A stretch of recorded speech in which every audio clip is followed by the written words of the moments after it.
세계보건기구 사무총장이 각국의 한타 바이러스 추가 발생 가능성에 대비를 해달라고 촉구했습니다. 현재까지 확인된 환자는 11명이지만 6주에서 8주 잠복기를 감안할 때 추가 확진자가 나올 것이라고 경고했습니다. 연방이민당국이 추방 유예 제도를 사실상 대폭 축소를 하면서 이민사회가 긴장을 하고 있습니다.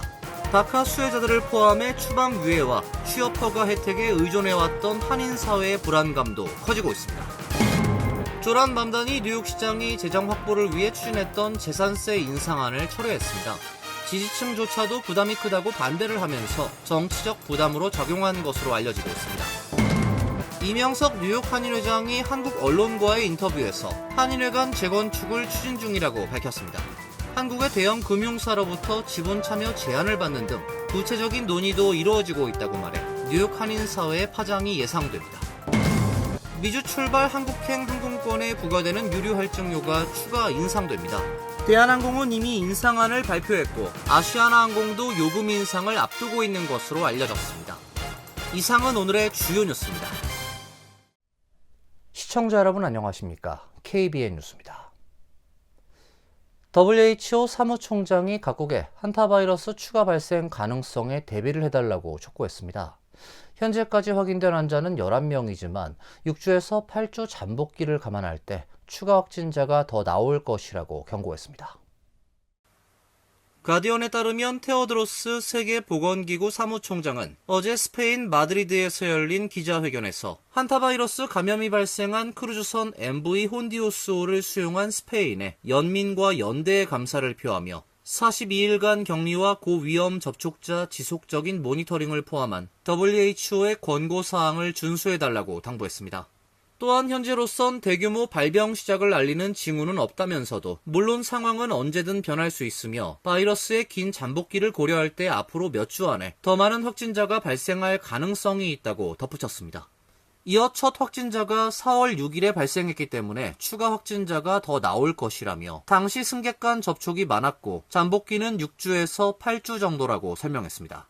그러면서 각국이 환자와 승객을 돌보고 도움을 주고 자국민을 보호해야 한다며 자국민에 대한 각국의 책임을 강조했습니다. 아르헨티나에서 카보베르데로 향하던 MV 혼디우스호는 승객 3명이 한타 바이러스로 사망을 하며 발병의 중심에 섰습니다. 이후 지난 10일 새벽 스페인 카나리아 제도 테네리페 섬에 입항했고 120명이 넘는 승객과 승무원은 배에서 내려 각국으로 돌아가 격리 절차를 밟고 있습니다. 한타 바이러스는 보통 야생 설치류를 통해 전파됩니다. 하지만 드물게 밀접 접촉을 통해 사람 간 전염될 수도 있습니다. WHO는 혼디우스호 귀환 후 이날 기준 11명의 확진 사례를 확인했습니다. 11건 중 사람 간 전염이 가능한 안데스 변종 감염 사례는 9건입니다. 안데스 변종은 치명률이 최대 50%에 달하는 중증 폐질환을 유발할 수 있습니다. 연방이민당국이 추방 유예 제도를 사실상 대폭 축소하면서 이민사회가 긴장하고 있습니다. 다카 수혜자들을 포함해 추방 유예와 취업 허가 혜택에 의존을 해왔던 한인사회의 불안감도 커지고 있습니다. 이민서비스국은 지난 8일 공개한 메모에서 추방 유예를 앞으로 극히 예외적인 경우에만 허용되는 재량 조치라고 규정했습니다. 특정 집단 전체에 일괄 적용하던 기존 방식 대신 앞으로는 개별 심사를 원칙으로 하겠다는 방침도 함께 내놨습니다.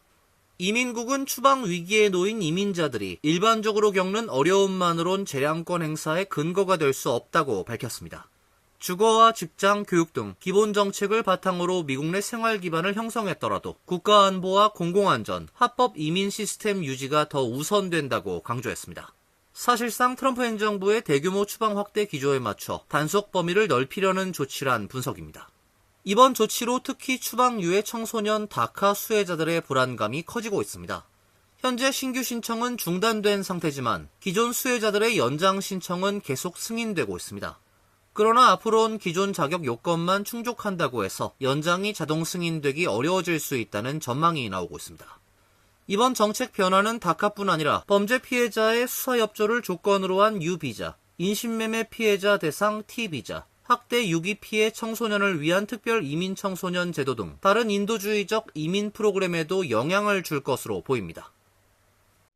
트럼프 대통령이 심야 시간 SNS에 50개가 넘는 게시물을 올렸습니다.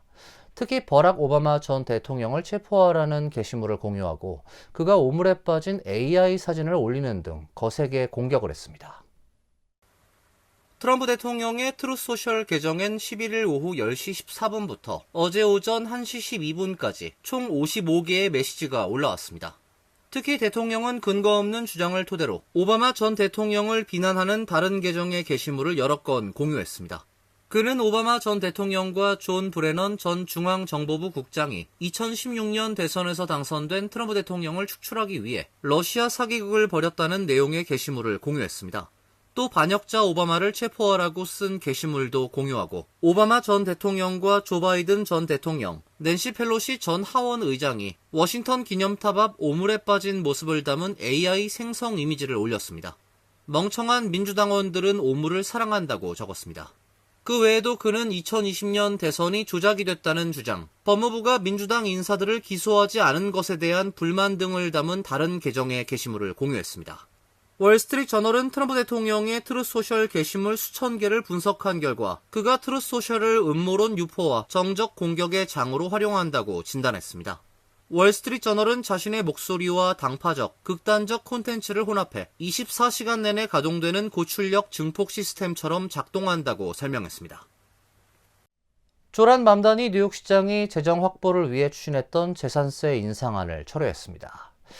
지지층조차도 부담이 크다고 반대를 하면서 정치적 부담으로 작용한 것으로 알려지고 있는데요.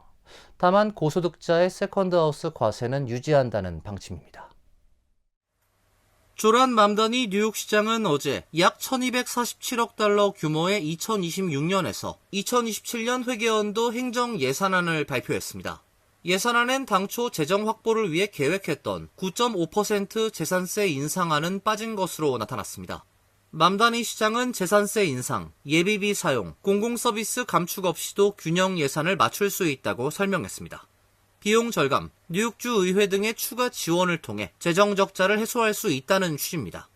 맘다니 시장은 대신 고가 부동산에 대한 세금 부과는 계속 추진한다는 입장입니다. 이른바 피에다테르란 과세안으로 약 500만 달러 이상 초고가 세컨드하우스에 대해 특별세를 부과하는 것을 골자로 합니다. 연간 5억 달러의 세수를 확보할 것으로 기대가 되고 있지만 뉴욕주 의회에서 예산 협상이 진행 중이라서 구체적인 시행 방안은 아직 불투명합니다. 맘다니 시장은 지난 2월 약 120억 달러에 달하는 예산 적자를 줄이고자 최후의 수단이라며 재산세 인상 계획을 처음 발표했습니다. 약 37억 달러에 달하는 세수 확보를 기대했으나 주택 소유주와 부동산 업계가 크게 반발했고 맘다니 시장의 지지층조차도 부담이 크다고 반대를 하는 등 정치적 부담이 커서 철회한 것으로 파악됐습니다. 한편 조란 맘다니 시장이 자신의 핵심 공약 중 하나인 시내버스 전면 무료화 정책 시행을 위해 전담 고문직을 신설하면서 정책 추진에 박차를 가하고 있습니다. 뉴욕시장실에 따르면 맘다니 시장은 최근 교통 관련 비영리단체 교통대안에서 활동해온 엘리자베스 아담스를 무료 버스 담당 선임 고문으로 임명했습니다. 이명석 뉴욕 한인회장이 한국 언론과의 인터뷰에서 한인회 간 재건축을 추진 중이라 밝혔습니다. 한국의 대형 금융사로부터 지분 참여 제안을 받는 등 구체적인 논의도 이루어지고 있다고 말해 뉴욕 한인 사회의 파장이 예상되고 있습니다.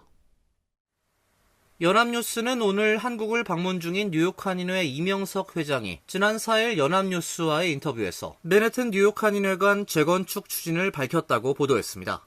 이 회장은 맨해튼 중심가에 있는 뉴욕 한인회관은 현재 5천만 달러 이상의 가치를 지닌 자산이지만 노후화와 관리 문제 등으로 제 역할을 하지 못해왔다며 6층짜리 건물을 30층 규모로 재건축해 수익을 창출하고 이를 통해 한인회의 안정적인 운영 자금을 확보하는 방안을 생각하고 있다고 밝혔습니다. 이 회장은 현재 국내 한 대형 금융사로부터 지분 참여 제안을 받는 등 구체적인 논의도 이루어지고 있다고 말을 했습니다. 이 회장은 또 이 건물은 단순한 부동산이 아니라 뉴욕 한복판에 우뚝 선 한인 사회의 상징이어야 한다며 올해 하반기부터 공청회 등을 통해 공론화 과정을 거칠 것이라 말했습니다. 그는 인터뷰에서 뉴욕 한인회는 친목단체를 넘어 동포들의 삶을 이끄는 미래지향적 플랫폼이 돼야 한다며 세대와 분야를 아우르는 네트워크를 통한 상생이 중요하다고 말했습니다. 월스트리트나 법조계 등 주류 사회에 진입한 전문직 2세들의 역량을 토대로 네트워크를 구축하는 것이 목표라며 탄탄한 네트워크 토대 마련을 위해 재외동포 데이터베이스 구축을 강조했습니다. 뉴욕 한인회는 재외동포청의 동포사회 DB 구축 사업의 해외 한인회 최초 시범 사례로 선정돼 사업비 $10,000를 지원받습니다. 동포청은 시범 사업 결과를 토대로 향후 전 세계 한인회로 확대하겠다는 방침을 세우고 있습니다. 팰리세이즈 팍 예비선거에 출마한 한인 후보자들의 대립이 격화되면서 선거가 점차 과열되고 있습니다. 양 후보 측에서 연일 상대 후보에 대한 의혹을 공개하고 있는데요. 폴 김 시장 측은 어제 민 후보 측의 주장에 반박을 하고 타운을 망치는 분열 공작을 멈추라고 주장했습니다. 팰리세이즈 팍 민주당 예비선거에서 재선에 도전하고 있는 폴 김 시장과 저스틴 강, 루시앙 시의원 후보, 그리고 신창균 시의원은 어제 기자회견을 개최하고 민석준 후보 측의 주장에 반박했습니다. 폴 김 시장은 당시 타운의회 재정위원회 소속이었던 민석준 원유봉 두 시의원이 타운 재정 지출에 대해 몰랐다는 주장은 터무니가 없다고 밝혔습니다. 특이하게도 2024년, 2025년에 예를 들면 의원에서는 회장이 원유봉이었고 저희 석준이었습니다. 버젯을 짤 때 CFO는 recommend만 하지 이래라 저래 못합니다. 그 시연이 아주 큰 책임이 있고 그분들이 결정한 다음에 시의 모임을 할 때 통과시켜달라 부탁드리고 통과가 되는 거지 시장은 관여를 못합니다. 김 시장 측은 지난 2019년 민석준 후보 명의의 노래방에서 발생한 미성년자 음주 사건과 관련해 민 후보는 당시 노래방은 자신의 부친이 운영을 했으며 자신은 관계가 없다고 밝혔지만 민 후보는 당시 협회 총무를 맡는 등 직접적으로 관련된 증거가 있다고 주장했습니다. 또 민 후보가 2023년 시의원에 취임한 직후 자신의 배우자를 타운 도서관에 취업시켜달라고 청탁했다고 공개했습니다. 다만 급여 관련 이견으로 취업은 성사되지 않았다는 주장입니다. 그 외에도 최근 선거운동 과정에서 허락 없이 선거 홍보물을 부착해 주민과의 마찰을 빚고 있고 안전 문제도 일으키고 있다고 지적했습니다. 미주 출발 한국행 항공권에 부과되는 유류 할증료가 추가 인상됩니다. 대한항공은 이미 인상을 발표했고 아시아나항공도 요금 인상을 앞두고 있다고 하는데요. 한국을 방문하는 한인들의 부담이 커질 것으로 전망됩니다. 대한항공 측은 지난 6일부터 구매 시 적용되는 유류 할증료를 편도 $50, 왕복 $100 인상했다고 밝혔습니다. 지난 3월 말 유류 할증료 인상 단행 이후 약 한 달 반 만에 동일한 규모로 재인상한 것입니다. 이번 인상으로 대한항공 미주발 노선의 이코노미석 유류 할증료는 편도 $305에서 $355로, 비즈니스 및 1등석의 경우 $405에서 $455까지 오르게 됐습니다. 아시아나항공 역시 추가 인상을 검토하고 있는 것으로 알려졌습니다. 반면 에어프레미아는 지난 유류세 동결에 이어 운항편 단축 외에 가격 인상은 없는 상태입니다. 항공유 가격 인상으로 대한항공은 한국발 국제선에 대한 유류 할증료를 역대 최고 수준인 33단계로 적용하고 있어 미주 노선엔 왕복 최대 112만 원의 유류 할증료가 부과되고 있습니다. 다만 최근 항공유 가격이 2달 만에 하락세를 보이고 있어 오는 16일 발표되는 6월 한국발 국제선 유류 할증료 기준에 따라 바뀔 가능성이 있습니다. 국제항공 운송협회에 따르면 지난 8일 기준 항공유 가격은 배럴당 $162 89센트로 약 한 달 전인 4월 10일 배럴당 $197 83센트에서 하락했습니다. 다만 전쟁 발발 이전 대비 여전히 80% 넘게 급등한 상태입니다. 맥도날드 매장 직원이 감자튀김을 입에 넣었다가 꺼낸 뒤에 고객 용기에 담는 영상을 올려 논란이 일고 있습니다. 맥도날드는 해당 직원을 즉시 해고했지만 누리꾼들은 패스트푸드를 다시는 못 먹겠다며 비판했습니다. 보스턴 25뉴스는 어제 매사추세츠주 사우스브리지의 한 맥도날드 매장에서 촬영된 것으로 알려진 영상을 보도했습니다. 영상 속의 직원은 카메라를 향해 오늘 감자튀김 먹고 싶지라고 말한 뒤에 감자튀김을 입에 넣습니다. 그러더니 입에서 꺼내 다시 고객 용기에 담습니다. 주방에선 다른 직원들이 이를 보며 웃고 있습니다. 영상이 SNS를 통해 퍼지자 누리꾼들은 비위생적이다, 패스트푸드를 다시 못 먹겠다 등의 반응을 보이며 강하게 비판했습니다. 논란이 일자 해당 맥도날드 매장은 영상 속의 직원들을 즉시 해고했습니다. 이번 사건에 대해 경찰도 수사를 벌이고 있습니다. 경찰 관계자는 음식이 실제 고객에게 제공됐는지 여부 등을 확인하고 있다고 밝혔습니다. 이어서 간추린 소식입니다. 연방순회항소법원은 어제 무역법 122조에 따라 트럼프 행정부가 지난 6월 부과한 10% 글로벌 관세가 위법하다는 연방국제통상법원의 판결 집행을 일시 정지시켰습니다. 연방순회항소법원은 항소심이 진행되고 있는 동안 관세 징수를 계속할 수 있게 해달라는 트럼프 행정부의 요청과 관련해 소송 당사자들이 신속하게 의견을 제출하도록 했습니다. 이번 법원 결정으로 10% 글로벌 관세 납부는 당분간 계속됩니다. 소송을 제기한 중소기업 등은 일주일 내에 의견서를 내야 합니다. 연방국제통상법원은 앞서 7일 무역법 122조에 따른 10% 글로벌 관세 부과가 위법하다고 판결한 바 있습니다. 의회 전문지 더힐에 따르면 의회 예산국은 12페이지 분량의 보고서에서 골든돔의 개발 배치, 운용 비용을 종합 분석한 결과 총 사업비가 1조 2천억 달러에 달할 것으로 내다봤습니다. 여기에는 요격체계, 우주기반 미사일 경보 및 추적 시스템, 연구개발, 시스템 통합과 성능 향상을 위한 비용이 포함됩니다. 특히 의회 예산국은 우주 요격체계 구축이 조달 비용의 약 70%, 총 비용의 약 60%를 차지할 것으로 내다봤습니다. 트럼프 대통령은 지난해 5월 골든돔 프로젝트 구축 계획을 처음 발표했습니다. 그는 당시 골든돔 구축에 1,750억 달러가 소요될 것이며 자신의 임기가 끝날 때까지 완전히 가동될 것이라 밝혔습니다. 트럼프 대통령은 트루소셜에 게재한 글에서 식품의약국의 수장 마티 마커리 커미셔너가 사임했다고 밝혔습니다. 트럼프 대통령은 마티 마커리 박사가 그동안 FDA에서 수행했던 위대한 업적에 감사하고 싶다고 말했습니다. 그의 리더십 아래에서 엄청나게 많은 일이 이루어졌고 마커리는 열심히 일하는 일꾼이었다며 모두에게 존경을 받았으며 앞으로도 의학계에서 뛰어난 업적을 쌓을 것이다라고 적었습니다. 그러면서 그는 카일 디아만타스 커미셔너도 대단한 재능 있는 인물이다. 앞으로 국장 대행직에 투입될 것이라 밝혔습니다. 디아만타스는 그동안 FDA의 부국장직을 맡아오면서 주로 식품 부문을 맡아 식품 안전과 영양 부문 활동을 감독하는 일을 해왔습니다. 뉴욕타임스가 선정한 최고 레스토랑 명단에 한식당 7곳이 대거 진입하며 K푸드의 위상을 증명했습니다. 올해 선정한 뉴욕 최고의 레스토랑 100곳 가운데 한식당은 4위, 7위, 32, 41위, 46위, 51위, 79위에 올랐습니다. 전체 4위에는 발효 음식을 기반으로 한 테이스팅 메뉴를 선보이는 메주가 선정됐습니다. 또 창의적인 한식 파인 다이닝으로 명성이 높은 아토믹스가 7위를 차지하며 톱10 진입에 성공했습니다. 중상위권에도 다채로운 한식당 등이 포진했습니다. 한국식 반찬과 요리를 현대적으로 해석한 선스가 30위에 올랐으며 뉴욕 한식 세계화의 선구자로 꼽히는 정식은 41위를 기록했습니다.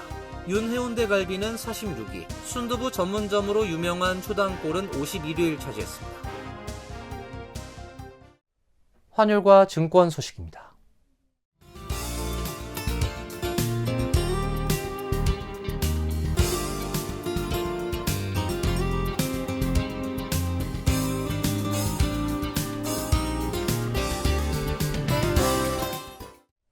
이어서 날씨입니다. 내일은 흐린 가운데 비가 예상됩니다. 낮 최고 기온 62도, 섭씨 17도, 밤 최저 기온 51도, 섭씨 11도로 예상됩니다. 금요일은 오전까지 흐리다가 차차 맑아지겠습니다. 토요일과 일요일은 대체로 맑은 날씨가 예보되어 있습니다. 이상으로 KBN 뉴스를 마칩니다. KBN과 함께 즐거운 시간 되시길 바랍니다. 동부 최대 한인방송 KBN이 제작하는 KBN 뉴스는 웹사이트 mykbn.com 그리고 유튜브와 페이스북에서 다시 보실 수 있습니다. 좋아요, 구독, 알림 설정은 뉴스 제작에 큰 도움이 됩니다.